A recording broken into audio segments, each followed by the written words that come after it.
Buenos días, mi nombre es Juan Hernán Pamplona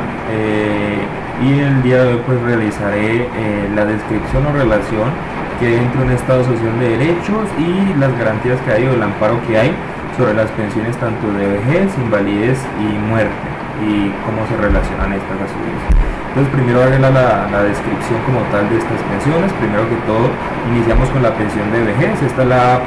pensión principal que se aplica a los afiliados del Sistema General de Pensiones. En esta es o se representa como tal como una cobertura de forma vitalicia en caso de que sea desea el fondo público o hasta los 75 años más o menos en el fondo privado, y funciona como una reserva que se le otorga a aquellos trabajadores que hayan cumplido ya con sus semanas mínimas pues para adquirir este requisito y que a su vez hayan alcanzado la edad estipulada por la ley. Este tipo de pensiones pues consta con los requisitos de ser 1300 semanas las que se tienen que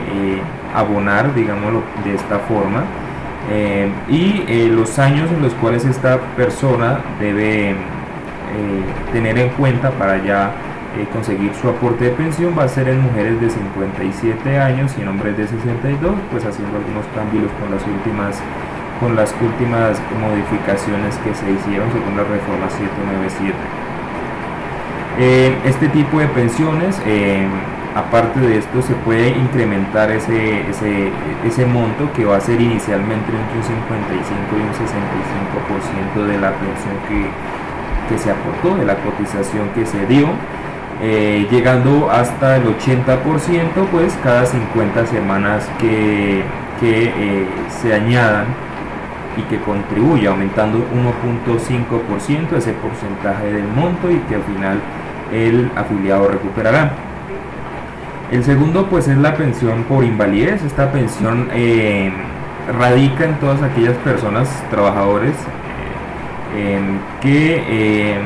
por algún accidente o enfermedad hayan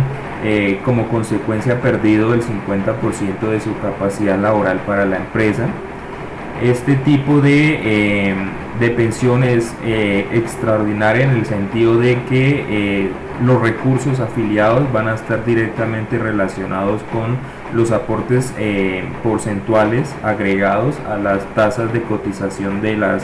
la pensión general, y para ello se tendrá en cuenta que el monto de cotización, es decir, como tal la mesada, va a estar en alrededor de 45 hasta el 75% del ingreso base de liquidación que haya obtenido el afiliado. Y pues para calcular más o menos cuánto subyace de esto es necesario hacer el cálculo por tabla de la pérdida de la capacidad laboral. Esto lo aplica directamente la ARL. En caso tal, como tal los afiliados tendrán que tener, en caso de que sea común, el número de semanas requeridas, mientras que en el caso de que sea de tipo profesional o laboral pues no se le pedirá este requisito. Ya en cuanto a los porcentajes, tenemos el primer punto, que es entre el 50 y el 65% de la pérdida de la capacidad laboral, en la cual se otorgará el 60% de ese ingreso base de liquidación. Si es más del 66%, va a estar entre el 75% del ingreso base de liquidación. Y ya si se observa como tal una dependencia por parte del trabajador o de la persona, pues se le otorgará un bono de 15% añadido al valor anterior. ¿Qué sucede en estas circunstancias? En caso de que sea profesional, como lo estaba mencionando anteriormente,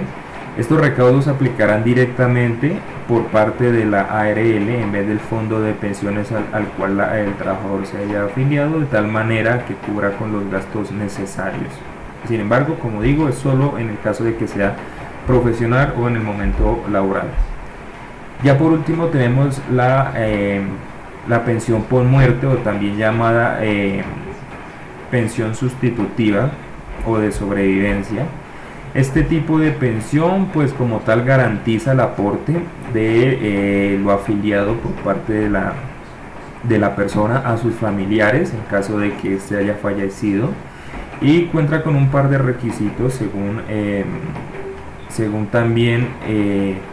las personas a las que se les puede otorgar esta pensión. Primero que todo, se iniciará de forma vitalicia, en la cual se le destinará estos recursos hacia su cónyuge o acompañante que tenga más de 30 años, y será en laxo a partir de ese ingreso base de liquidación que él aportó durante las semanas. Y pues para estar un poco más y para ser un poco más específico, eso va a ser alrededor del 45% de ese ingreso base de liquidación más un 2% por cada 50 semanas adicionales de las cotizaciones en las primeras 500 semanas de cotizaciones, hasta llegar el tope del 75% más o menos. En el primer caso, que era la pensión vitalicia. En el segundo caso, si su cónyuge o acompañante no llegase a tener 30 años, que es uno de sus requerimientos, y el lapso de una relación de 2 años, cambiando ahorita hasta 5 años según la última reforma, pues esta pensión tendrá un lapso más o menos de entre 10 a 15 años en su totalidad, es de su cónyuge, no más allá. Es decir, al momento que se cumpla ese lapso entre 10 a 20 años, parará de recibir esa pensión de sobrevivencia o de muerte o sustitutiva. El otro tipo, que es en caso de que con esa pareja menor de 30 años haya tenido un hijo, en ese caso pues se le otorgará como tal la pensión vitalicia explicada en el primer punto. Pasamos después a los hijos. En caso de que pues el fallecido no se encuentre con una pareja sentimental, se podrá pasar a su hijo siempre y cuando éste tenga menos de 18 años y que certifique que no puede realizar trabajo por motivos académicos, por estar estudiando. El otro punto es hacia los padres, que sería la última línea, y los hermanos también, en los cuales se tiene que observar que la pensión que se le otorga a ellos es por causa de dependencia económica. Se tiene que hacer certificación que sus padres o hermanos dependían económicamente del fallecido. Ahora, tomando en cuenta su relación con el concepto de Estado Social de Derecho, describimos que pues este primero funciona como un conjunto de esas condiciones económicas, jurídicas y políticas en sí, que le otorguen un mecanismo de bienestar, de vida digna a aquellos que se encuentran dentro de la soberanía del mismo, como también lo mencionaba Rousseau anteriormente, y como tal busca esas herramientas de tal manera que aquellas poblaciones que se encuentren marginadas, digámoslo por así decirlo, puedan continuar con una calidad de vida mínimamente aceptable, con tal manera de que ellos puedan pertenecer a la misma sociedad, a la misma comunidad en la que se encuentran. Entonces, ¿qué vemos en este sentido las pensiones? En este sentido, lo que nosotros añadimos como tal es que según la misma sociedad colombiana, después de esos 62 años es muy difícil para más que nada trabajadores dependientes y muy pocos independientes, pues obtener un trabajo que les permita pues al menos aportar un poco más a sus fondos de pensiones que ya se tenían, tener como una banca de reserva. Entonces, ¿qué sucede aquí? Muchas de esas personas de esta población como tal, de adultos mayores, como ya se describen, sufren marginación. Los recursos, muchos de ellos, no llegarían como tal hacia sus destinatarios, es decir, a los afiliados que hicieron los aportes en aquel momento. Entonces, el Estado Social de Derecho, ¿qué tendría que ver en esto? Pues tendría que ver directamente en las investigaciones por parte de los entes de control, para que esos fondos de recursos aportados por el público, por los ciudadanos, lleguen directamente hacia aquellos que les pertenece por los años en los cuales ellos laburaron, que es importante pues para ellos seguir y continuar con la vida digna que tienen, al menos dependiendo también de la esperanza de vida que desarrolle cada uno de ellos. Entonces es importante porque a partir de, por ejemplo, elementos de salud,